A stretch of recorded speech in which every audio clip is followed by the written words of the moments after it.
Magandang araw mga kaibigan. Meron pa tayong stock ng dark chocolate, kaya pwede pa kayong mag-order sa number na ito, 0916-9000-997. First come, first serve po dahil limited ang stock. Hindi pa ako nagnenegosyo ng dark chocolate. Tinutulungan ko lang yung farmers sa Bukidnon para maibenta ang produkto nila dahil ako ang palaging umiinom every morning ng tablia o sikwati na ito at napakasarap, napakasustansya. Okay, pag-usapan natin yung lumabas daw na TRO ng Supreme Court. Ang petisyon na isinampa ng mga abogado ni PRRD,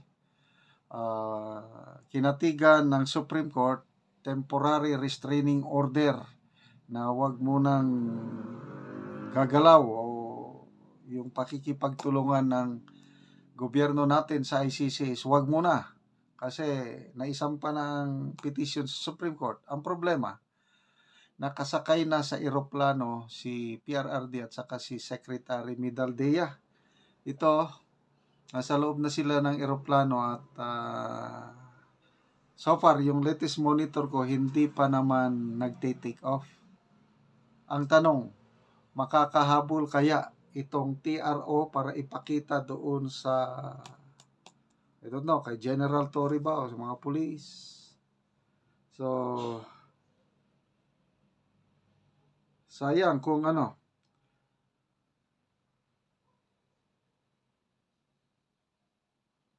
Ito, may post ang ABS-CBN. Just in, the Office of the Vice President confirms Vice President Sara Duterte is currently at Gate 1 of Villamor Air Base. OBP, she was denied entry though. Okay. So, baka ito na yung siya na ba ang may dala ng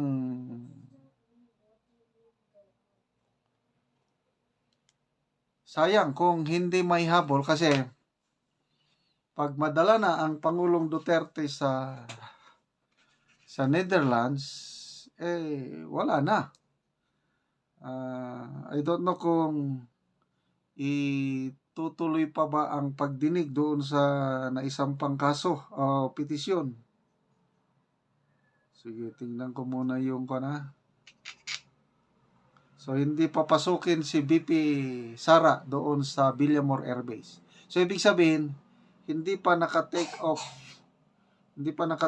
yung eroplano. So, mag-abang-abang lang tayo ng mga developments kung ano ba. May hinahanap lang ako.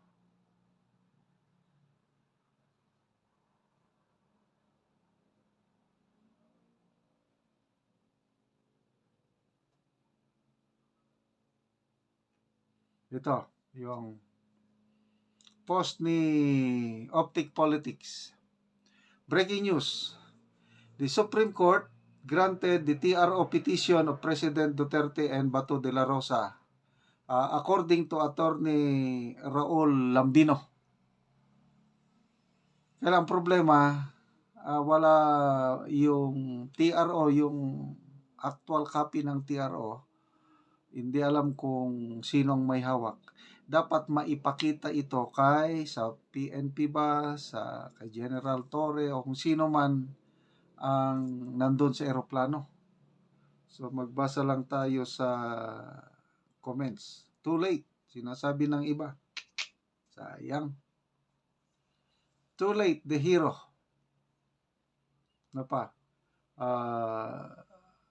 Jermaine Bitoya, the plane, as long as it is still within Philippine airspace, can be directed to fly back. It's the Philippine Air Force job now to see to it that the plane lands on Philippine soil. Juliet Mendoza, praise the Lord, God is good all the time. Please help protect the Dutertes and the Philippines. Carolina Salvador, is this true? Please, we need authentic news. Sabi dito, Juan San Luis, too late. PRRD is now on the plane.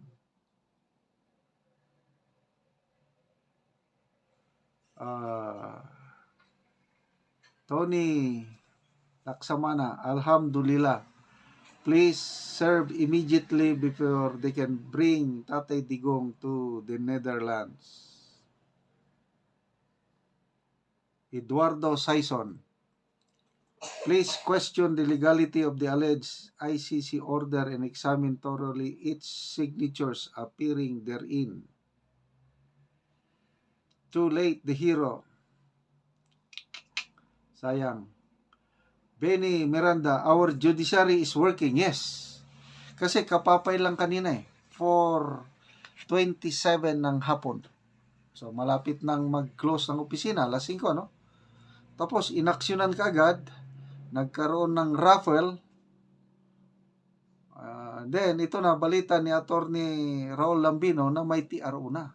Kaya ang problema, nasaan yung TRO? So, sana, dasal tayo, huwag munang mag-take off ang eroplano at maipakita yung kopya ng TRO. I don't know kay BP Sara kung nasa kanya ba ang TRO, kailang hindi siya papasukin sa gate ng Villamor Air Base. So, antabayanan po natin ang mga kaganapan kung matutuloy bang ililipad na nila si PRRD papuntang ang balita kanina is dadaan muna siya ng Dubai. Stop over doon, mga ilang oras, pahinga, and then fly direct to The Hague, Netherlands. So, ako hindi ko akalain na mangyayari ito, biglaan. Okay lang sana na i-detain nila si PRRD, kasuhan, basta dito sa Pilipinas ang pagdinig. Isang malaking sampal ito sa soberanya ng ating bansa, yung lilitisin siya ng dayuhan, plus sampal sa judicial system natin na buhay na buhay. Okay, mga kaibigan, salamat sa inyong palaging pakikinig sa ating videos at nakakatulong kayo ng malaki sa Talaandig Tribe. Ang kita o income ng channel na ito, itinutulong natin sa tribong Talaandig. Sa ngayon, nagbibigay tayo ng livelihood assistance sa kanila, nagpapatanim tayo ng saging lakatan. Kung may itinanim, may aanihin. So, panoorin nyo ang video na ito, kabalikat kayo sa pagtulong sa tribo. Karon na anak ko diri sa tanom lakatan ni Manang Ilma o ni Kuya Aki o ni anak ko karon sa ilaha.